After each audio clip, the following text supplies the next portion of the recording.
Imagine carrying the secret to transforming your life, but never being taught how to use it. Why do some people seem unshakable in the face of adversity, while others crumble at the first sign of difficulty? The truth is that emotional strength isn't a privilege reserved for a select few. It can be developed, and Epictetus, one of the greatest Stoic thinkers, showed us exactly how. Get ready to discover how to become emotionally strong and how the secrets of this philosophy can turn your struggles into growth. But you might be wondering, how does this apply to my life? The answer lies in simple yet revolutionary principles that challenge common beliefs about happiness, self-control, and purpose. This content is for anyone tired of chasing a happiness that never arrives and ready to finally achieve inner peace and resilience. You'll learn why your mind is your greatest ally or your worst enemy, and how to reprogram it to overcome any challenge. Now here's the most intriguing part. You already have the tools, you just need to learn how to use them. If you want to know how to become emotionally strong and transform even the hardest moments into opportunities for growth, stay with me. There's much to uncover, and the next few minutes could forever change how you approach life. Introduction to Stoicism and Emotional Strength. Emotional strength doesn't come from avoiding difficulties, but from facing them with courage. Imagine life as an ocean. The waves, often turbulent, represent daily challenges. You might wish for calm waters, but the real secret is becoming the kind of sailor who can navigate through storms. Stoicism invites us to accept that life will never be completely easy, but we can grow emotionally stronger by training our minds to deal with the inevitable. After all, it's not about controlling the wind, but adjusting the sails. Unlike philosophies that focus solely on lofty ideas, Stoicism demands practical action. Knowing what to do isn't enough. You must apply it. It's like having an incredible recipe, but never cooking it. You'll never taste the results. The central idea is that emotional resilience is built through small, daily decisions, like staying calm in traffic or accepting a mistake without excessive self-criticism. Every choice to act rather than react is a brick in the foundation of your inner strength. As we explore Stoicism, we discover it's more than a philosophy. It's a life manual for those who want to become emotionally strong. It teaches us that obstacles aren't enemies but opportunities for growth. For instance, that criticism at work, it's a chance to practice patience and self-assessment instead of letting it ruin your day. And so, we pave the way to learning about figures like Epictetus, who embodied the essence of Stoicism. But who was this man? Let's find out in the next section. Life of Epictetus. Epictetus was born into circumstances most of us could hardly endure. Enslaved in Hierapolis, in what is now Turkey, around 55 AD, he faced severe abuse that left him physically impaired for life. Yet, despite these scars, he chose something extraordinary: the freedom of his mind. He believed that even when everything around you seems out of control, you can still decide how to interpret situations. This idea, simple in theory, is powerful in practice. How often do we let a bad day or a harsh word rob us of our peace? Throughout his life, Epictetus proved that emotional strength isn't about having a perfect life, but about how you perceive it. Imagine being bound by chains, yet finding more internal freedom than those who live unbound, but enslaved by their emotions. His philosophy challenges us to look inward and realize that it's not what happens to us that defines us, but how we choose to respond. This applies even to something as mundane as someone cutting you off in traffic. It's your choice to get angry or let it go. Epictetus's belief that no one can harm your peace without your consent still resonates today, and he taught that others might try to hurt you with words or actions, but the true damage only occurs if you allow it. This perspective isn't easy to adopt, but it's revolutionary. He lived it, and his experiences set the stage for his philosophical journey. Freed from slavery, how did he continue spreading these transformative ideas? Let's explore this fascinating chapter. Freed from slavery, Epictetus didn't just turn the page, he rewrote his story with purpose. He dedicated himself to studying Stoicism under the guidance of Musonius Rufus, one of the great Stoic masters in Rome. Despite gaining his freedom, he understood that true freedom resided in the mind, not in external circumstances. When exiled to Nicopolis, instead of lamenting, he saw it as an opportunity. He founded a philosophy school that attracted people from all social classes, from soldiers to political leaders. Epictetus believed his philosophy shouldn't be reserved for elites, but accessible to anyone seeking emotional strength and inner peace. Imagine a man who, despite having no wealth or status, taught lessons that shaped emperors like Marcus Aurelius.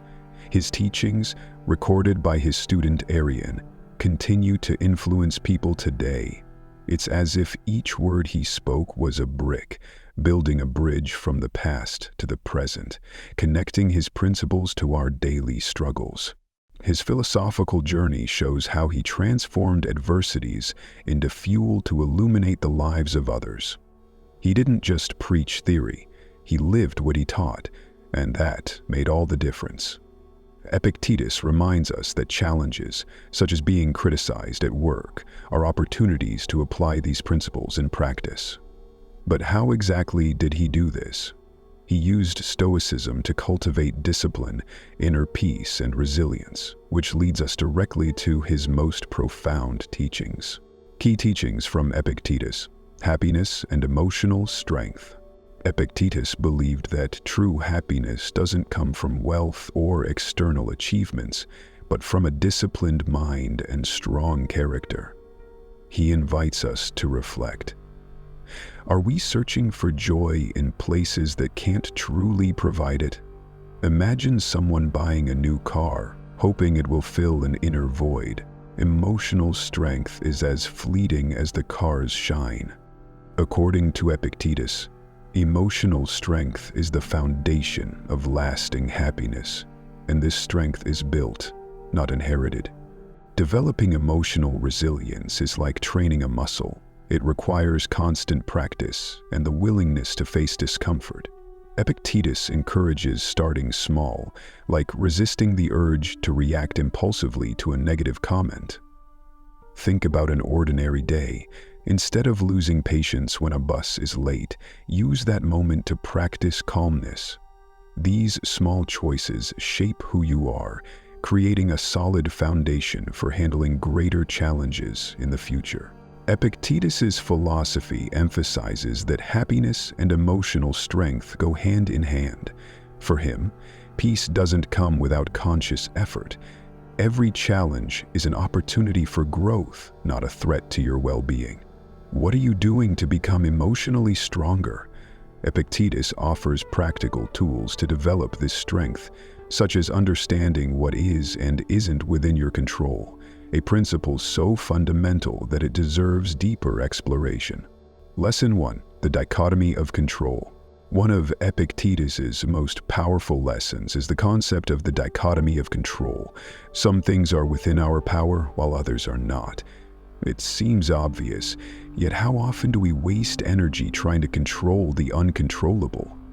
Imagine someone losing sleep over not being promoted, unaware that the promotion depends on external factors like a boss's decision. Instead, Epictetus teaches us to focus on what we can control, our dedication, skills, and attitudes, and let everything else flow naturally. Applying this lesson, consider a workplace scenario where a colleague refuses to cooperate. You can't change their behavior, but you can control your response. Improve communication, find alternative solutions, or even decide if that environment is still right for you. The same applies to relationships. Trying to change your partner? it might be more productive to adjust your expectations and strengthen your own patience. Redirecting your energy this way is liberating. When we embrace this distinction, we gain emotional clarity, saving ourselves from unnecessary frustration. Epictetus invites us to pause whenever something bothers us and ask, "Is this within my control?" If the answer is no, why waste your peace on it? This practice, simple in theory, is revolutionary in action. And to further strengthen this ability, the next step is training self-control. Let's dive into that. Lesson 2. Train your self-control. For Epictetus, self-retreat is the key to true freedom. It's not about controlling the world around you, but mastering your own reactions. Imagine a bad day. You miss an important deadline, your car breaks down, and someone close to you treats you with indifference. The impulsive reaction might be to lash out at others or yourself. But according to Epictetus, the power lies in pausing, breathing, and choosing a response that reflects your strength, not your frustration. Training self-retrieve can begin with simple, everyday situations. When coffee spills on your shirt or someone is rude in line, these moments are invitations to practice resilience. Instead of reacting automatically, use these occasions to reinforce your ability to pause and evaluate. Over time, these small exercises become a habit, and you will find that controlling your emotions is more achievable than you imagined. Epictetus believed that between stimulus and response lies a space, and in that space resides the power to decide who you want to be. He challenges us to turn these moments into opportunities to grow emotionally stronger. Of course, it's not easy. But with practice, you become increasingly resilient. Like any skill, progress takes time. But what happens when you combine this training with self-awareness? That's the next lesson. Lesson 3. Continuous self-valuation. Epictetus taught that self-awareness is the foundation for making wise decisions and living a fulfilling life. He encourages us to ask questions we often avoid. Am I truly prepared for this change? Do I have the resources to handle this situation? Imagine someone deciding to start a business without assessing their skills or finances. The result could be disastrous. Self-evaluation isn't about self-criticism. It's about preparation and clarity to face challenges with confidence. This practice starts with simple moments. How about reflecting on how you handled a recent conflict? Ask yourself, was I reasonable or impulsive? It's like adjusting the sails of a boat before navigating turbulent waters. By recognizing your strengths and weaknesses, you position yourself better to face life's adversities. For instance, if you notice a tendency to procrastinate, you can create a plan to improve productivity, whether through digital tools or changes to your routine. The beauty of self-evaluation is that it fosters constant growth. Epictetus reminds us that acting without knowing where you stand is like trying to climb a mountain without the right equipment. Assessing your conditions before taking action prevents unnecessary mistakes and creates space for wiser choices. But how does this foundation prepare you to find balance in life's many areas? Stoicism leads us directly to the virtue of moderation. Lesson 4. The virtue of moderation. For Epictetus, moderation is like a rudder that steers life between the extremes of excess and deprivation. Imagine someone working tirelessly to achieve success, but neglecting their health and relationships. On the other hand, there's someone who pursues only immediate pleasure, but never builds anything lasting. The virtue of moderation teaches that balance is the key to a harmonious life, whether in desires, emotions, or habits. It's about finding the just enough that aligns satisfaction with responsibility. Epictetus invites us to practice this virtue in everyday situations. Received an unexpected bonus? Instead of spending it impulsively, divide it among enjoyment, paying off debts, and saving for the future. This balance prevents fleeting joy from turning into future worry. Similarly, think about social media use. Engaging moderately can be enriching, but overindulgence drains time and energy, pulling you away from what truly matters. Moderation isn't about denial, it's about wisdom. It helps you enjoy life without being consumed by excess, preserving your emotional freedom. In a world that constantly pushes us toward more and more, moderation is an act of resistance and self-care. But what happens when we believe we already know enough and close ourselves off to new lessons? That's when Epictetus challenges us to cultivate humility and embrace lifelong learning. Lesson 5: Humility to learn. Epictetus believed that true wisdom begins with the humility to admit how much we still have to learn. He stated, "It is impossible for a person to begin to learn what they think they already know." Consider a student who refuses to accept criticism, or a professional who believes they've already mastered their field. This arrogance builds a wall, blocking growth and keeping the person stuck in their comfort zone. Humility, on the other hand, is like opening a window, allowing fresh perspectives to flow in. Practicing humility can be part of your daily life in small but meaningful ways. In a disagreement, for instance, try genuinely listening instead of insisting you're right. The same applies to failures. They're not dead ends, but lessons in disguise. A mistake at work, for example, might be the push you need to refine your skills or rethink your approach. Books, podcasts, and even casual conversations hold valuable insight, but only if you approach them with an open mind, free of prejudice. The humility to learn is actually a sign of strength, not weakness. It's a reminder that the journey of growth never ends. Even today's masters were once students, and if they're wise, they remain learners. But how can you apply what you learn in a way that aligns with your values? For Epictetus, this requires living guided by clear and unwavering principles, a lesson we'll explore next. Lesson 6: Live guided by principles. Epictetus taught that living with purpose requires anchoring your actions in solid principles. Without clear values, we are like a ship adrift at the mercy of circumstances. Imagine someone who values honesty but lies to avoid a minor problem at work. This betrayal of their own values creates internal conflict, eroding their self-trust.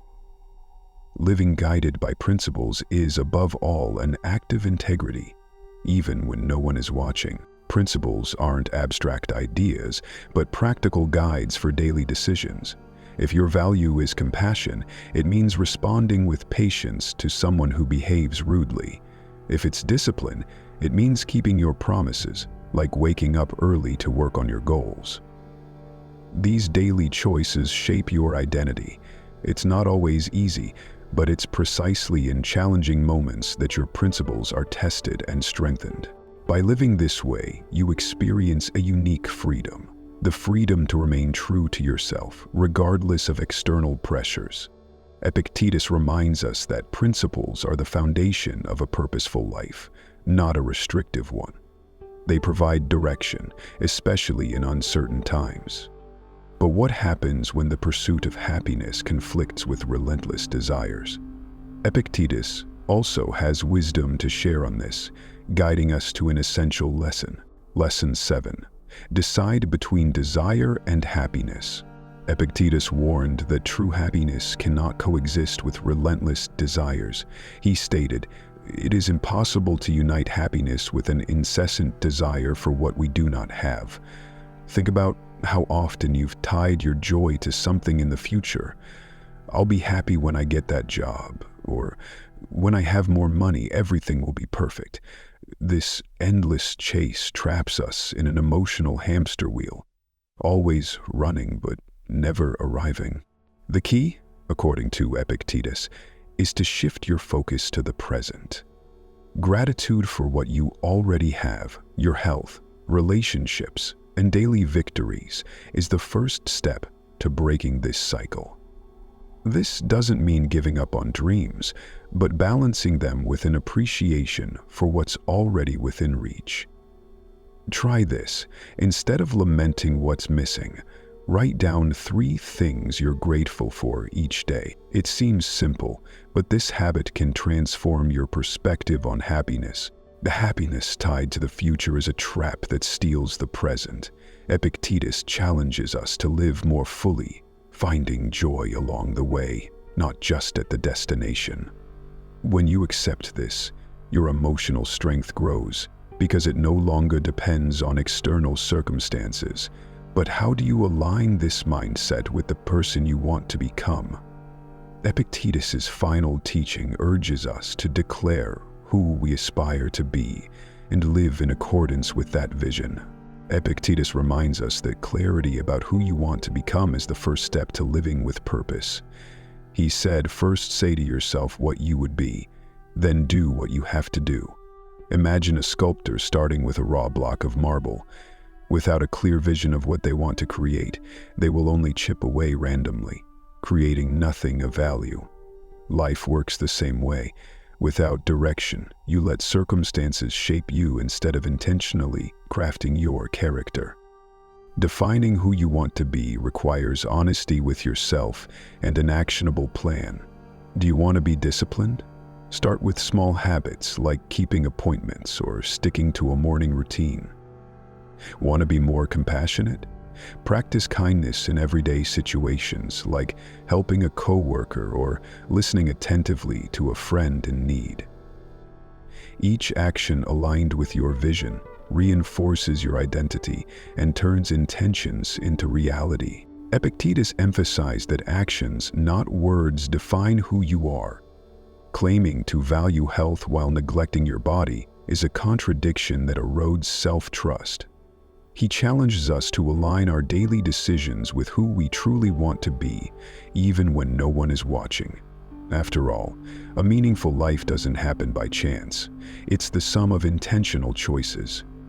Now that we've explored these profound teachings, how can you integrate them into your daily life? After diving into Epictetus's teachings, the question remains, what will you do with all this knowledge? The truth is that knowing how to become emotionally strong is not enough. You need to act, transform principles into practices, and turn challenges into opportunities. Imagine living with clarity, purpose, and an unshakable inner strength. It's in your hands to make this a reality. So what's holding you back from starting today? Maybe it's fear, procrastination, or the belief that this isn't for you. But Epictetus taught us that the power to change lies in small daily decisions. What will your first step be? Will it be practicing gratitude, reassessing what's within your control, or simply deciding not to let emotions dominate you anymore? Your next choice could be the turning point you've been searching for.